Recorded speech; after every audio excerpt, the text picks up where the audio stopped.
हाँ तो प्यारे बच्चों, एक बार फिर सभी का स्वागत है हमारे और आपके इस प्यारे से चैनल जय महादेव विद्याकुल पे। और बच्चों, आज हम लोग क्लास 11 की तीसरी क्लास पढ़ने जा रहे हैं। क्लास 11 में हम लोगों ने त्रुटि विश्लेषण चैप्टर स्टार्ट किया था, मात्रक मापन एक वीडियो में पढ़ लिया था। फिर त्रुटि क्या होती है मैंने एक छोटी सी वीडियो आपको दी थी। इसके आगे आज हम त्रुटि को कैलकुलेट करना सीखेंगे, त्रुटि को ज्ञात करना सीखेंगे। ठीक है, तो सभी बच्चे आ जाएं। थोड़ा सा मैं लेट हुआ, उसके लिए आई एम रियली सॉरी बेटा। चलो क्लास को स्टार्ट करते हैं। तो आज का हमारा टॉपिक है सर त्रुटि ज्ञात करना। क्या ज्ञात करना बेटा? त्रुटि ज्ञात करना। त्रुटि ज्ञात करना। सबसे पहले हम बात कर लेते हैं सर त्रुटि क्या होती है। तो त्रुटि होती है बेटा जब हम किसी भौतिक राशि का मापन करें, उसका वास्तविक मान कुछ और हो, प्रायोगिक मान कुछ और आ जाए। हमसे एक सर ने कहा कि भैया इस बोर्ड की लेंथ बताओ कितनी है।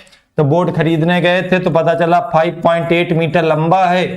वैसे इतना है नहीं, लेकिन एक सपोज दैट जब बोर्ड वाले भैया से खरीदे थे तो उन्होंने कहा था 5.8 मीटर लंबा है, लेकिन हमने अपने घर में इतनी स्केल से नापा तो पता चला 5.6 मीटर है। तो ये जो मापन हमने किया ये एग्जैक्ट मापन नहीं है, इसमें एरर है। तो इस त्रुटि को कैसे ज्ञात करते हैं यही चीज हम समझेंगे। ठीक है, एक क्वेश्चन लेके बेटा मैं इस चीज को समझाऊंगा। एक क्वेश्चन लेके मैं सारी चीजों को समझाने वाला हूं। क्वेश्चन ये है, ठीक है, क्वेश्चन ये है, समझो कि या मैं पहले क्वेश्चन के पहले एक चीज समझा, त्रुटि ज्ञात करना ही पहले समझाते, क्वेश्चन बाद में कराएंगे। देखो त्रुटि कितने प्रकार की होती है समझो। त्रुटि होती है बेटा 3 प्रकार की। एक होती है निरपेक्ष त्रुटि। क्या होती है? निरपेक्ष त्रुटि। एक होती है सापेक्ष त्रुटि। एक क्या होती है बेटा? सापेक्ष त्रुटि। और एक होती है बाबू प्रतिशत त्रुटि।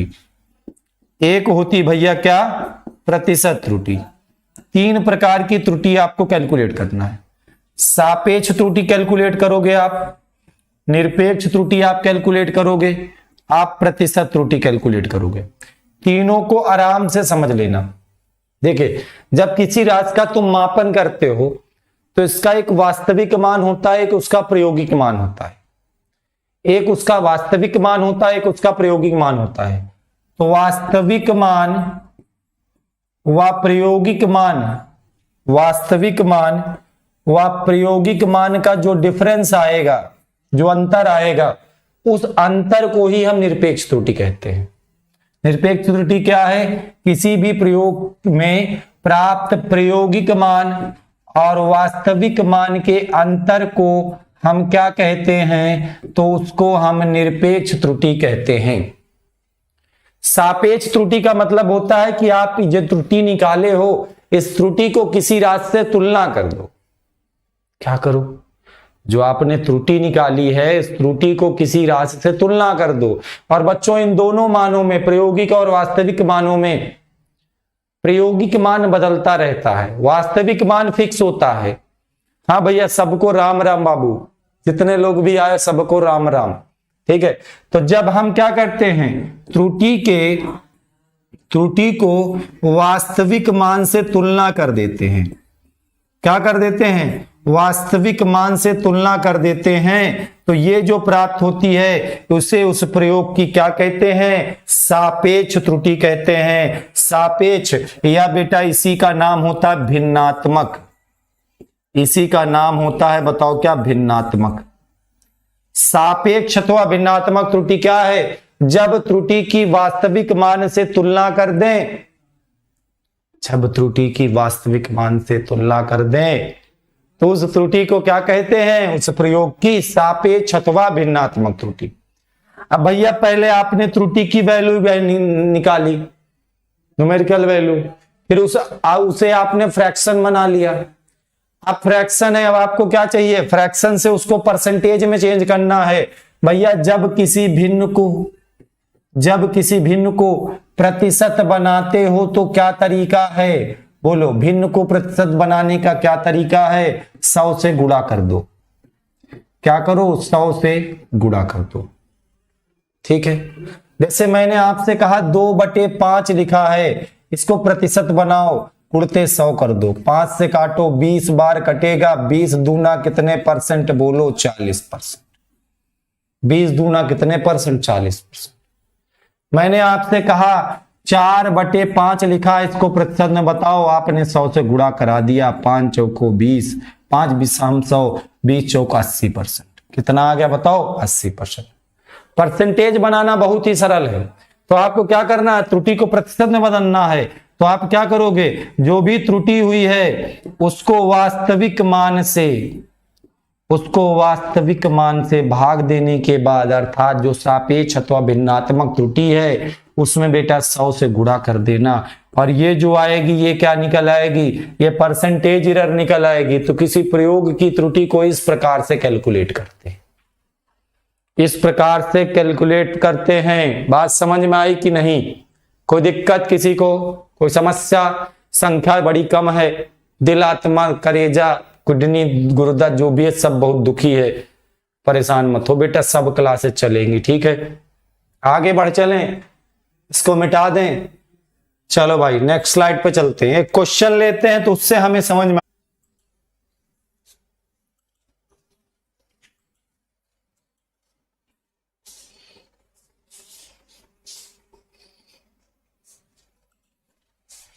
हाँ तो बच्चों चलो एक बार, बीच में थोड़ा सा बेटा नेटवर्क का इशू आ रहा है, आज बारिश हो रही है, ठीक है? हाँ तो इस वजह से बार बार नेटवर्क कट रहा है। तो परेशान मत हुआ करो, क्लासेस आपकी रुकेगी नहीं बीच में। अगर वो लाइव गोल गोल घूम रहा है तो मतलब हम भी कहीं ना कहीं सिस्टम में घूमते रहते हैं। क्वेश्चन बड़ा प्यारा है सर, क्वेश्चन बड़ा प्यारा है, ठीक है? आयत की लंबाई 2.5 सेंटीमीटर की जगह 2.7 सेंटीमीटर नाप ली गई। इस प्रयोग में निरपेक्ष सापेक्ष व प्रतिशत त्रुटि की गणना करो। प्रतिशत त्रुटि की गणना करो, ठीक है? प्रतिशत त्रुटि की गणना करो, ये आपका क्वेश्चन है। चलो बहुत प्यार से समझना सवाल, बड़े प्यार से देखो। है क्या? यहां पर जो प्रयोग का वास्तविक मान है, जो प्रयोग का वास्तविक मान है वो कितना है बताओ भैया? प्रयोग का जो वास्तविक मान है वो 2.5 सेंटीमीटर है। 2.5 सेंटीमीटर। प्रयोग करके जो प्रायोगिक मान निकाला गया, प्रयोग करके जो प्रायोगिक मान निकाला गया वो आया 2.7 सेंटीमीटर। आपसे सबसे पहले पूछा है निरपेक्ष त्रुटि क्या होगी। सबसे पहले पूछा है निरपेक्ष त्रुटि। क्या पूछा बेटा? निरपेक्ष त्रुटि पूछा। निरपेक्ष त्रुटि क्या होती है भैया? हाँ सर जी रुक क्यों गए थे आप? रुके नहीं थे बाबू, बीच में थोड़ा डिस्टरबेंस आ गया था नेटवर्क का। आज बड़ा सुबह से डिस्टर्ब ही है सब कुछ। निरपेक्ष त्रुटि क्या होती है? वास्तविक मान व प्रायोगिक मान का अंतर, प्रायोगिक मान का अंतर ना। वास्तविक मान प्रायोगिक मान में अंतर जो बड़ा हो, 2.7 बड़ा है, 2.5 को घटा देंगे, 0.2 सेंटीमीटर की त्रुटि होगी। ये निरपेक्ष त्रुटि निकली है। निरपेक्ष के बाद हमें क्या चाहिए? हमें बाबू सापेक्ष त्रुटि चाहिए। हमें सापेक्ष त्रुटि चाहिए। सापेक्ष त्रुटि क्या करते हैं? त्रुटि बटा वास्तविक मान। क्या कर लेते हैं बताओ? त्रुटि बटे वास्तविक मान। त्रुटि बटे क्या? वास्तविक मान। तो त्रुटि है 0.2 की और बटे वास्तविक मान है 2.5 का, दशमलव दशमलव बर्बाद, 2/25 इसका आंसर हो गया। इसके बाद हमें क्या निकालना है भाई? इसके बाद हमें क्या निकालना है भाई? प्रतिशत त्रुटि क्या होती है? इसी सापेक्ष अथवा भिन्नात्मक त्रुटि में 2/25 में 100 से गुणा कर दो, 25 100 को 100, 4 दूनी 8% की त्रुटि हो गई। 4 दूनी 8% की त्रुटि हो गई। बात समझ में आई? इंग्लिश की क्लास बहुत जल्द चलने वाली है। कंप्यूटर महोदय लग चुके होंगे बेटा, बढ़िया से क्लास चलेगी, परेशान ना हो, ठीक है? चलो नोट कर लो। हो गया सबका? आया ये वाला क्वेश्चन समझ में भाई? कोई दिक्कत? थोड़ा सा वीडियो को शेयर कर दिया करो। अगर नोटिफिकेशन नहीं जाती तो उसके लिए एक काम करना, आपको क्या करना है? टेलीग्राम पे जाकर जय महादेव विद्याकुल का चैनल ज्वाइन कर लो, हर आने वाली वीडियो की नोटिफिकेशन आपको मिल जाएगी वहां से। कभी कभी यूट्यूब से नहीं जाती तो टेलीग्राम से जरूर जाएगी नोटिफिकेशन, ठीक है। चलो नेक्स्ट स्लाइड पे चलते हैं बच्चों। नेक्स्ट स्लाइड का मतलब अगला एक क्वेश्चन और ले लेते हैं। अच्छा एक बात समझो, अगर कोई मान है l, कोई वास्तविक मान है l, ठीक है, कुछ भी है, मान लो हमने कोई लंबाई नापी जो कि है l, तो लंबाई की जो निरपेक्ष त्रुटि होगी, क्या होगी, निरपेक्ष त्रुटि होगी, उसको आप लिखते हो डेल्टा एल से। किससे लिखते हो भैया, डेल्टा एल से, ठीक है। उसके बाद आती सापेक्ष त्रुटि, तो जब आप इसकी सापेक्ष त्रुटि को लिखोगे तब आप लिखोगे डेल्टा एल अपॉन एल से। किससे लिखोगे, डेल्टा एल अपॉन एल से। और जब आप इसी चीज की प्रतिशत त्रुटि निकालोगे, क्या निकालोगे बाबू, प्रतिशत त्रुटि, तो वो हो जाएगी डेल्टा एल अपॉन में एल इंटू 100, ये हो जाएगी बेटू परसेंटेज एरर, प्रतिशत त्रुटि। बात समझ में आई कि नहीं, कोई दिक्कत बताओ, ठीक है। अब बेटा हम समझेंगे कभी कभी क्या होता है, फिजिक्स है, फिजिक्स में एक राशि, ठीक है जी। टेलीग्राम पे जय महादेव विद्याकुल सर्च करो बेटा, जय महादेव विद्याकुल, 8200 लगभग इस समय प्रेजेंट टाइम में 8,500 सब्सक्राइबर हैं उस पर। तो उस चैनल पे ज्वाइन कर लो, तो वहां नोटिफिकेशन आपको मिल जाएगी, हर चीज की नोटिफिकेशन मिल जाएगी। तो ये हो गया त्रुटि ज्ञात करना। होता क्या है, जैसे फिजिक्स में कोई फॉर्मूला दे दिया, h बराबर AB² अपॉन में C³ D, ऐसे हमने एक सूत्र दे दिया, और इसमें हमें फॉर्मूले पे हमें इस सूत्र से A की त्रुटि पता है, B की त्रुटि पता है, C की पता है, D की, इन सब की त्रुटि ज्ञात है, इन सब की त्रुटि क्या है, ज्ञात है, यानी हमें पता है। और आपसे S के मापन में त्रुटि पूछ लिया, S की त्रुटि क्या होगी ये आपसे पूछ लिया भैया, S की त्रुटि क्या होगी ये आपसे पूछ लिया भैया, ठीक है। S की त्रुटि क्या होगी ये आपसे क्या कर लिया बेटा, पूछ लिया ये चीज, ठीक है। तो कैसे करेंगे इस तरह के सवाल को, एक डेरिवेशन करने जा रहा हूं, हालांकि जो तुम्हें नहीं समझना है। आवाज ठीक नहीं आ रही है भैया, बहुत प्यारी आवाज नहीं आ रही, बताओ, सही नहीं आ रही, आवाज नहीं सही आ रही है,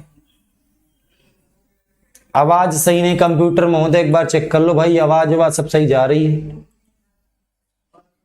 चलो सब सही होगा, ठीक है। आओ एक क्वेश्चन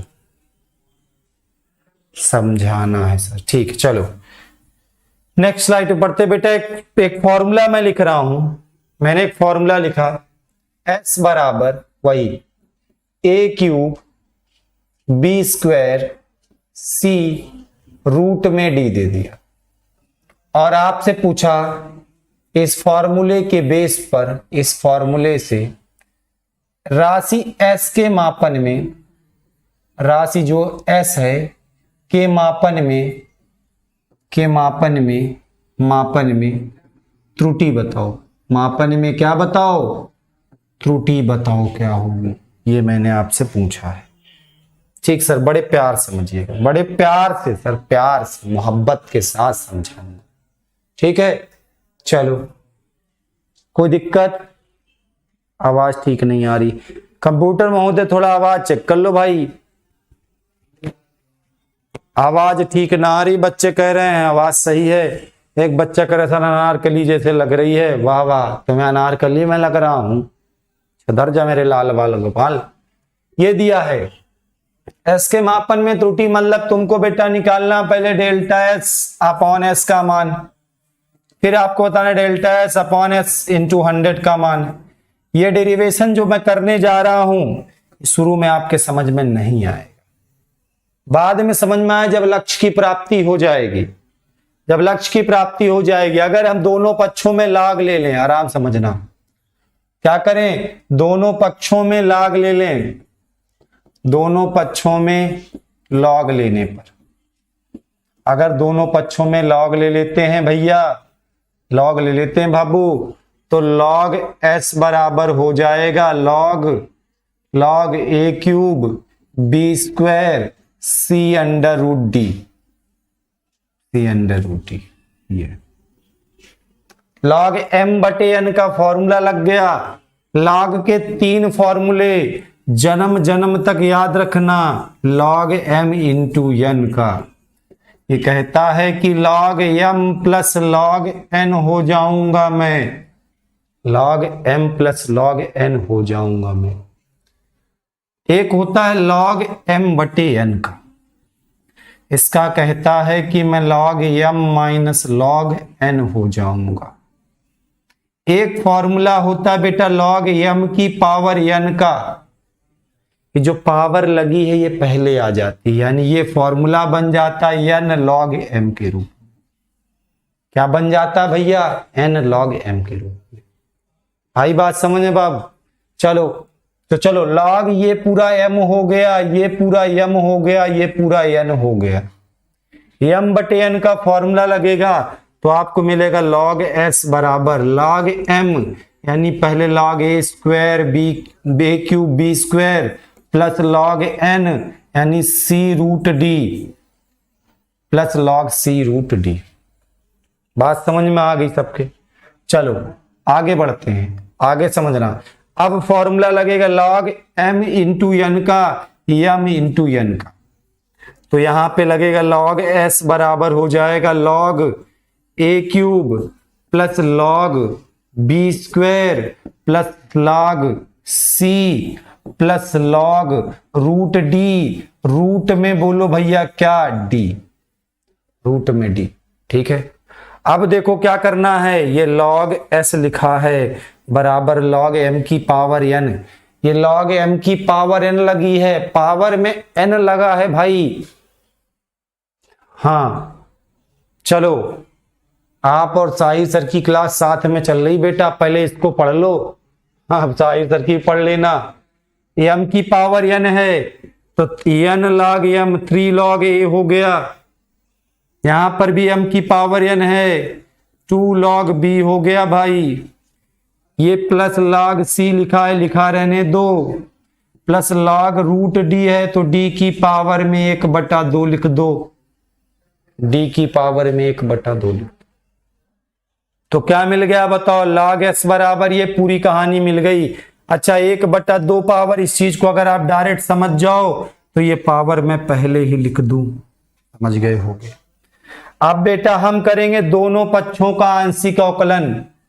क्या करेंगे? दोनों पक्षों का आंशिक अवकलन। ये डेरिवेशन अब 11th क्लास के बच्चे को समझ में नहीं आता, क्योंकि अभी उसने अवकलन ही नहीं पढ़ा। 11th क्लास की मैथ्स में पढ़ाया जाएगा तुम्हें अवकलन। अवकलन क्या होता है? तो log x का जब हम अवकलन करते हैं तो होता है बेटा डेल्टा x बाई एक्स। क्यों कर रहे हैं? क्योंकि तुम्हें s दिया है, तुम्हें s के मापन में त्रुटि चाहिए, तुम्हें जरूरत है डेल्टा s बाई s की, तुम्हें जरूरत है delta s by s into 100 की। ठीक है, तो क्या लिखेंगे? दोनों पक्षों का आंशिक अवकलन करने पर लिखना, दोनों पक्षों का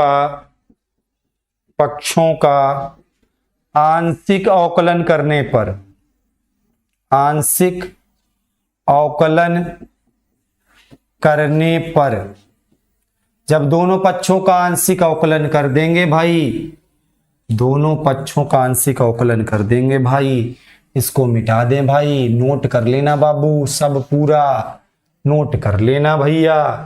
आंशिक अवकलन तो log s का होगा डेल्टा s बाई s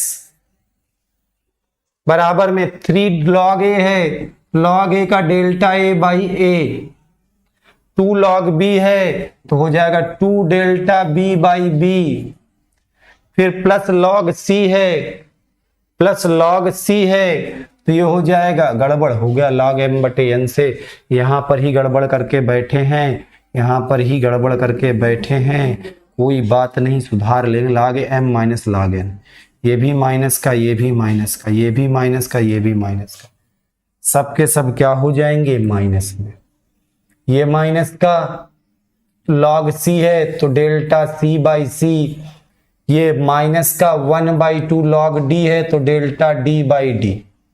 अब बेटा ये जो डेल्टा s बाई s आया इसको क्या कहते हैं?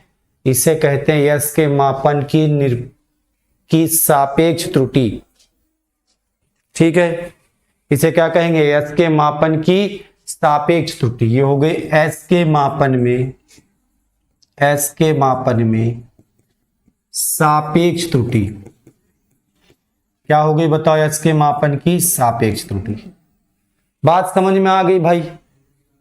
अच्छा, कभी कभी आपसे पूछता क्या है? अधिकतम सापेक्ष त्रुटि बताओ। क्या पूछेगा भैया?